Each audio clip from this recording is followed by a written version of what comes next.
Hey everybody, how's it going?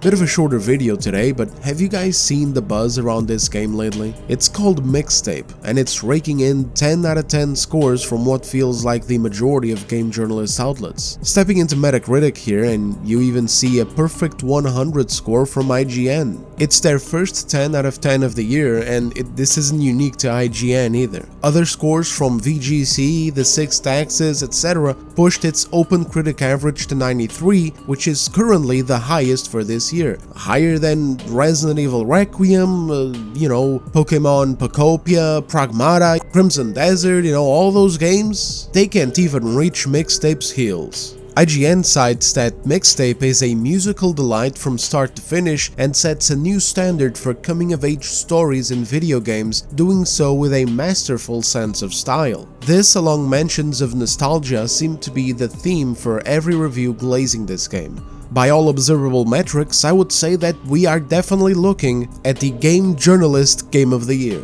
Shit, maybe even the Game Journalist Game of the Generation. I mean, you compare some of these scores to last year's Expedition 33, and even though Expedition 33 ended up growing critically and commercially, if you take individual scores, some of the outlets giving Mixtape a full 100 score on these places like OpenCritic and Metacritic gave Expedition 33 like a 90 or a 92, that kind of thing. And other outlets and even entire institutions in the games industry like BAFTA Games, dedicated to celebrating games, awarding games, surely you guys have heard of the BAFTA awards, they're choosing to, highlight other things about Mixtape, such as this nasty ass shit that happens at some point in the game. I don't even know if I can show it on YouTube. I mean, I think I can. I don't think it's a problem to show this because it looks so stupid, but I'm going to blur it anyway because it's for my sake so that I don't have to look at it while I'm editing, and it's for your sake too, because trust me, you don't want to see none of this.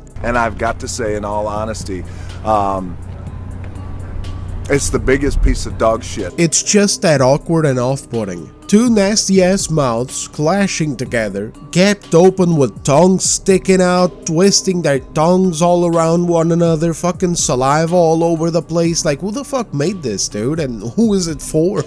What is this, dude? And as if that wasn't enough, it's also a coming of age story. So what does it mean when you're coming of age? Well, it means that you're still underage. So in other words, what the industry prefers to highlight and straight up praise is a nasty ass game of tongue wrestling between minors. Again, who made this? Who is this for?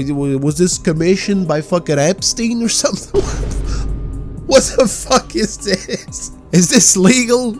Maybe they're already 18, maybe they just turned, maybe that's it, maybe you're in the final day of coming of age. I don't know. Does it even matter? That's really the question here. But regardless of that mini game over there, I have so much more to say. And I don't want to crash out this early and start ranting, but it's not like I even have much of a choice here, because this bullshit is far more graphic than anything done or shown, even in a game like Stellar Blade. And what did these losers do with Stellar Blade? Well, they crashed out. They crashed out so hard that they did it twice. Once for the console release in 2024, and then last year with a PC release, they crashed out again. And then later in the summer, they crashed out a third time, over something I don't even remember anymore. I don't know if it was a mod update or maybe an event update that the developers added, but yeah, something got journos salty because I remember covering it. It was this video right here, going over PC Game's hypocrisy, where the same moron writing articles about how Stellar Blade is an incel gooner game was writing articles praising and losing his composure at the bear sex scene in Baldur's Gate 3. And I mean, just in general, really, like I remember even in 2024, the crash outs happened multiple times. Like when Stellar Blade did a Nier Automata crossover, where they put 2B's outfit in the game, and it looked amazing because, proportion-wise, Eve had even bigger, assets. And so of course off they went, losing their shit a bit more over there, just because it's a very good looking woman. She's not sloshing anything around anywhere. You don't got X-ray vision into her... I better shut up. Number one, because I'm still sick and so I can't laugh too much. It triggers a cough attack.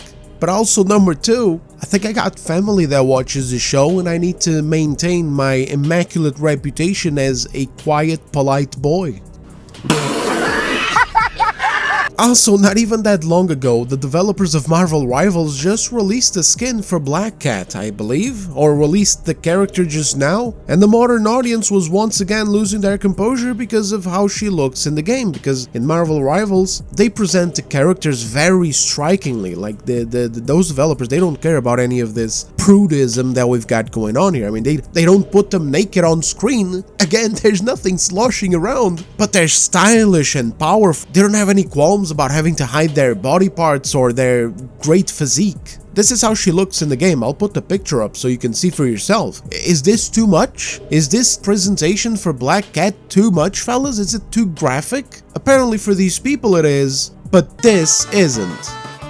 Yeah, how lovely. But anyway, forget about Stellar Blade and forget about Marvel Rivals for a second. Let's just completely forget about those. This tongue jousting scene is far more graphic and lewd than anything stated or developed by CI Games for their upcoming Lords of the Fallen 2 game, and yet Lords of the Fallen 2's team has been getting hounded and set aside by the industry just because of having announced that they would be working hard on making stylish, flashy armor sets and outfits for female characters as well as the male characters in their sequel. I'm sorry for bringing this up again. I know that I've been bringing up this thing with Lords of the Fallen 2 very often over the past couple of months. It's because the hypocrisy does not stop coming, dude. And they don't relent, really. They keep attacking this studio just because of these aspects. You guys already know about that thing I usually show where they blatantly say that the studio and their fans are all the wrong kind of people. But just a few days ago from the recording of this video, more has happened. The devs came out and announced some of those new female armors that they've been working on, and they even worked together in a sponsored video type of thing with this content creator, the background NPC. You may recognize her actually from last year. She's the one who got that huge boost from Asmongold in his community. They worked together with her, announced some new armor designs, and in comes another soy boy trying to knock them and their work down. And they weren't the only ones either. Doesn't even matter if they work with a woman that's not even any woman. Like, they didn't even work with Vara Dark, who already has a piss poor reputation with these people. No, now she's a problem too. The background NPC, yeah, she's a problem too.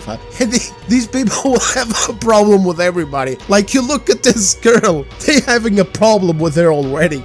It really is. You have an opinion on that side, you're a problem. Let's have a look at some soy boy headlines. These new female armor designs are typical of the direction Lords of the Fallen 2 developer CI Games has decided to go down. Lords of the Fallen 2's idea of female armor is downright embarrassing.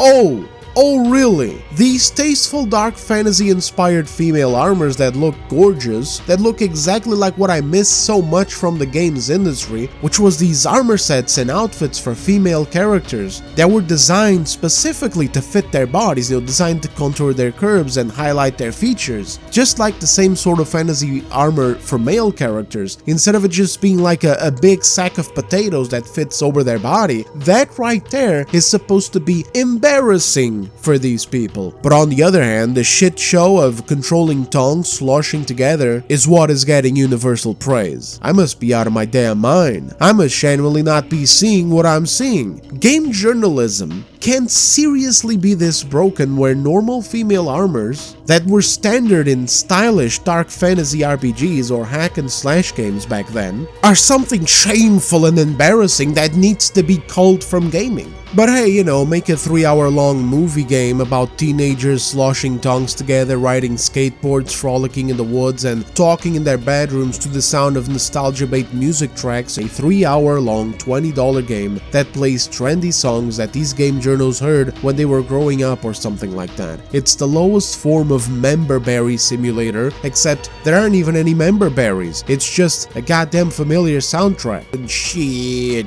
Here you go, boss. A 10 out of 10.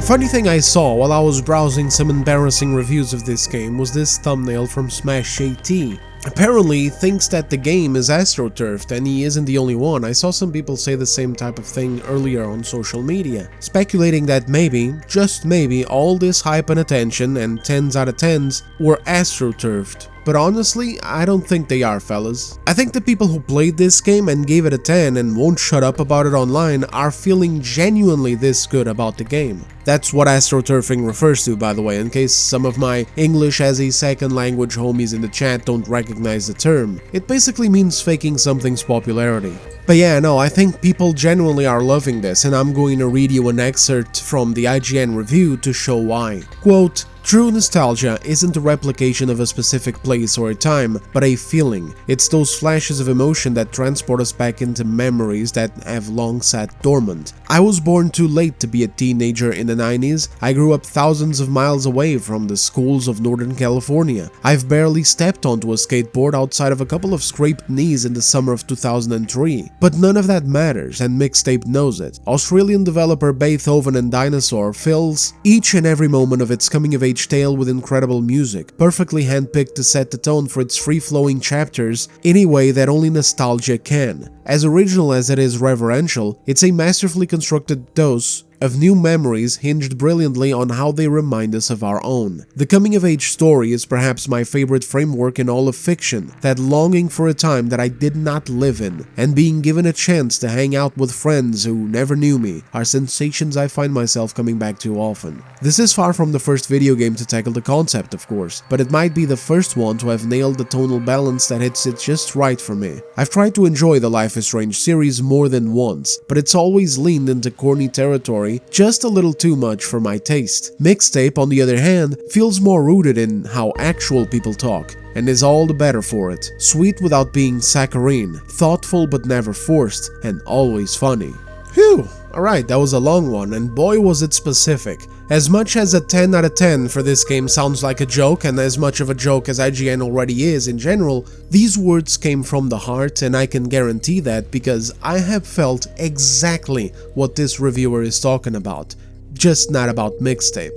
I know exactly what it is that he's saying when he's describing that whole thing about nostalgia in the first paragraph. Some game developers are generally very good at capturing and manufacturing those feelings in their games through a mix of extremely competent world design with lived-in cozy spaces that aren't exactly supposed to remind you of home, they're just supposed to look like a home that you would like, themes of friendship and memories and this whole coming-of-age story, and then number one, music. And therein lies the disconnect that some people are getting here. This game isn't meant to give you nostalgia in the sense of it looking like your teenage years and reflecting that experience back to you. It's just meant to be pretty, shiny, sparkly smoke and mirrors. That's it. And all of it tightly compacted into a very short experience that you can bang out in one sitting. The first paragraph I understand entirely, and this is why I know these people aren't astroturfing the game. They are genuinely enamored because, I don't know, the game got them by the balls.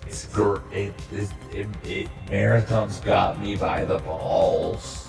Their brains are small, and somehow, after years and years of working in the games industry, they are still gullible enough to fall for the bare minimum. This dude, being a big fan of coming-of-age stories, is basically carrying the whole thing for him, because, for example, in this second paragraph, he mentions how Life is Strange is something that he tried getting into, but the corny dialogue was too much for him. Now, there's two things here that I'd like to point out first, which is it's very important that you specify which Life is Strange you're talking about, because Life is Strange has been lost a long time ago. There are two types of this game now. There are the originals from the original developers who have stopped working on this series almost a full decade ago, and then there's the other ones, which were basically Square Enix trying to milk the success of the original with a fucking new development team that they picked up from Temu and rebranded. But it's basically useless for me to even be bringing this up right now because obviously I can't get the reviewer to...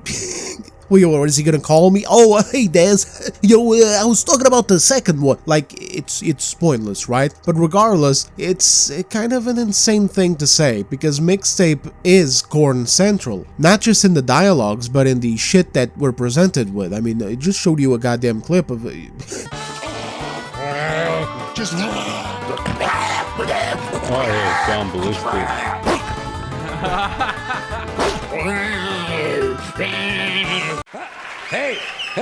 Hey! Time for a few fart jokes. Yo, I made us a tape.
You know what I mean? And given that Mixtape is also short and just keeps going and going and going, that means that it's always giving too. Like Life is Strange has loads of quieter and introspective moments. I mean, holy hell, it's like a 10 to 12 hour game. There's a whole narrative there involving time traveling, alternate dimensions, loss of parents, loss of children, a murder mystery that sort of turns into a kidnapping ring story later on, corruption, so on and so forth. Like, there's a lot there, and therefore, even though, yes, there is corny dialogue, it's enough to shake it off as part of some characters being a bit corny, and then outside of that there's plenty of other content touching all these evolving plot points going on that ultimately help dilute the corniness as you play. And now here's the main thing as to why I don't understand at all how Mixtape is getting slews of 9s and 10s, and is very clearly going to be popping up as a nominee for Game of the Year later in December. It's that in order for these games with these fake manufactured nostalgia emotions to flourish and really cause a big impact, they need that base foundation to be complemented with strong characters that you at least care about and develop a bond with throughout the story. And locations are a major component too. Locations need not only look like they are lived in, they should have the chance to be lived in by the player, explored, etc. throughout the narrative of the story, so that that's another additional bond that is formed. These two elements were crucial to make that aspect of Life is Strange work. Life is Strange 2, for example, did not have them. The cast of characters and the locations were always changing from episode to episode because we were playing as two brothers on the run. Two Mexicans. Destination was Mexico. I'm not even joking, guys, I'm dead ass, as the kids say. I think ICE was even in the game. Like, there's an agent woman who is on your ass when you end up in a hospital. She's part of an agency. I don't remember which one it is right now because, I played this in 2018, so it's been a long time, but I don't know, it might have been ICE. Probably not, though, to be fair, because they were legal citizens. It's just that they had to run away. But anyway, the point is, each new episode was set up in a new location with a new set of characters that you met when you got to these new locations. In one way, the game was better than the original because it was more dynamic, like there was way more going on. Things end up going wrong in every spot and you're always on the move. And so that dynamism helped some people who did not enjoy the first game's staleness, being too slow, being in the same spot, But at the same time, the people who liked that first game for that whole nostalgia sauce we've been yapping about for the last few minutes ended up having less of a good time with the second game because there was no way to immerse yourself in a location and grow bigger bonds with lasting characters. Mixtape, on the other hand, is neither of these two cases. I mean, it wants to be the first case, it wants to be akin to the first Life is Strange, in fact some of the damn screenshots are even reminiscent of it, but it can't truly develop that effect and deliver on it because it's just not this kind of game. You're not really trying to tell a deep and evolving story, it's trying to tell a quick passing tale, almost like it's trying to simply play a mixtape through a photo album,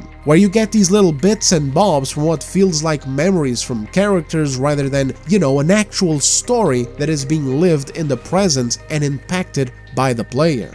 And so people have been getting mad over content creators criticizing Mixtape, but we're talking bad about it, and it's becoming another one of those things where if you talk about this game badly, you're now what you're supposed to be one of the usual suspects, as morons like this like to say. But at the end of the day, I just don't care. What we have here in front of us is a games industry that whenever a mechanically complex game comes out, they give it a shit score. And whenever a movie game that's not even really a game comes out, they give it 10s. Now, what do you think happens to an industry when you keep consistently promoting things in it that go against it and punishing the things that actually make up what that industry is supposed to be about? Like, what do you think happens to the movie industry if you start awarding TikToks year after year after year, and then every time someone tries to make an actual big-ass fucking movie, the classic cinema experience, you rate it like shit? The results of that kind of thing ain't gonna be good, brother. Sadly, I can't reply to him with any of this though. He had me blocked last year when he got mad at me calling him out for defending blatant lies from Ubisoft about Assassin's Creed Shadows' sales numbers. It's funny how everyone else is a grifter to this type of guy, but then they are the ones with sponsorship deals from these companies. But anyway, in the review, the dude even says that this game does not compare to what remains of Edith Finch, and that there aren't any choices to be found here, any variety whatsoever, any replayability for this game game will just come from wanting to replay the playable bits and relive the journey, even though all the dialogues and all the scenes will play out the same. Of course, he doesn't use the same words that I use, I just gave it to you guys straight and raw. The reviewer instead sugarcoats this shit and puts it in a way where it shouldn't matter, that there's not even enough depth to have different routes to choose or different things to see, nor it ended up being something that is weaker in comparison to What Remains of Edith Finch, even though What Remains of Edith Finch is a game that only scored an 8.8. So in the end, all that's left is what exactly? Well, it's nothing but sheer goddamn emotional manipulation through music and directing, which in and of itself is not nothing, okay? I'm not saying that there isn't something to be said in this alone as a point of merit towards the developers, because yes, there is value in that, but it's also totally disingenuous to discount the fact that it's borrowed. After all, this music that plays wasn't created by the developers or by a composer working closely to make a poignant, strong and emotional original soundtrack that is woven into the narrative direction. It's just licensed music that the developer bought and paid for, probably songs that they really enjoyed while growing up or whatever that they felt were fitting for the setting.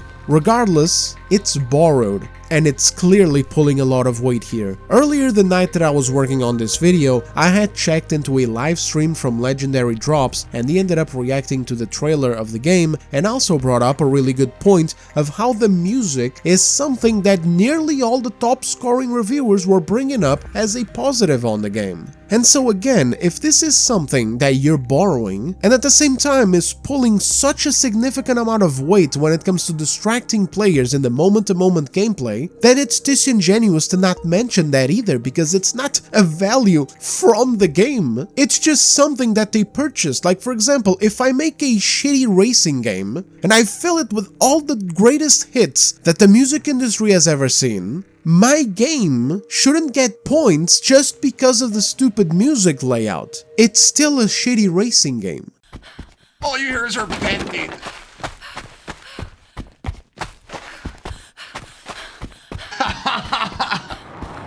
Look out! Holy. I'm not even doing anything. Hey, she fell, W's. But back to the point, remove the blanket and all you got is a sheer emotional manipulation through key music and direction, which again does have value, good presentation with directors and developers who have an eye for building up emotional highs or devastating lows or crushing impactful moments through some tasteful direction and masterful use of music are a goddamn blessing. And if you don't know just how much of a blessing they are, then you should go ahead and play some shit like Dragon Age Veilguard or 1348X Dyoto, and then go ahead and play Expedition 33 or hell, even What Remains of Edith Finch. Although do be warned, it is a walking simulator. Give Nier Automata a go instead if that's not really your cup of tea. But as far as those types of games go, Edith Finch is a really well crafted one. But again, with all that they said, a 10 out of 10 for something so empty that is over so quick. Like, this is the kind of game that I think these journals are going to play, right? And they're going to be riding high for a few days, where they can think of anything else because their feels are still being impacted by all that fake nostalgia that they inhaled. But then when the effect starts to wear off, they'll be questioning why the fuck did they give this game such a high note to begin with. Like, where's the sauce? We get no depth, we get no significant exploration or interactions, we get no big plot going on, we get no choices, no major events or anything. Like, we're over here just cruising on rails to some music, and these people are losing their composure over it. I don't understand. Well, where are your standards? Like, that's it? That's how low the bar, even for these kinds of games, is getting to? Brother. It's like they can't stop lowering their standard. It doesn't matter if it's a modern audience game or if it's a AAA game, they cannot stop lowering their goddamn standards, dude. At the end of the day, review scores are just getting worse and worse. I was already wanting to talk a bit about this during my video on the PlayStation stories being in another shameful state of decline, but I'll mention it here. I have no idea how game journalists can be so inconsistent with their scoring. Truly, it just makes these numbers mean nothing. When something like Mixtape can be a straight up 10, and something like Marathon can be a solid 9, despite the game bleeding players every single week. Look at this graph!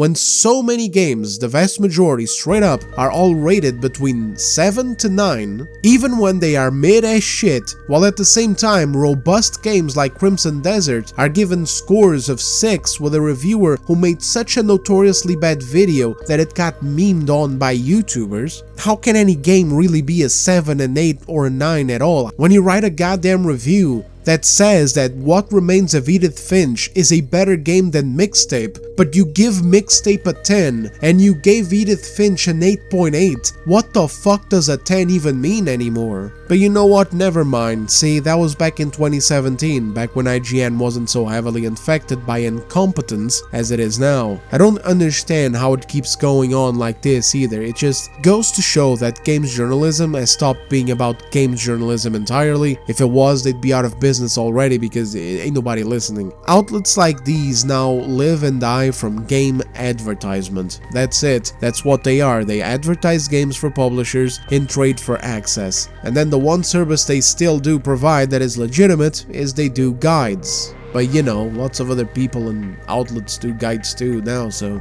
it is what it is, I guess. I'm gonna cut it here. There's no point in keep ranting anymore.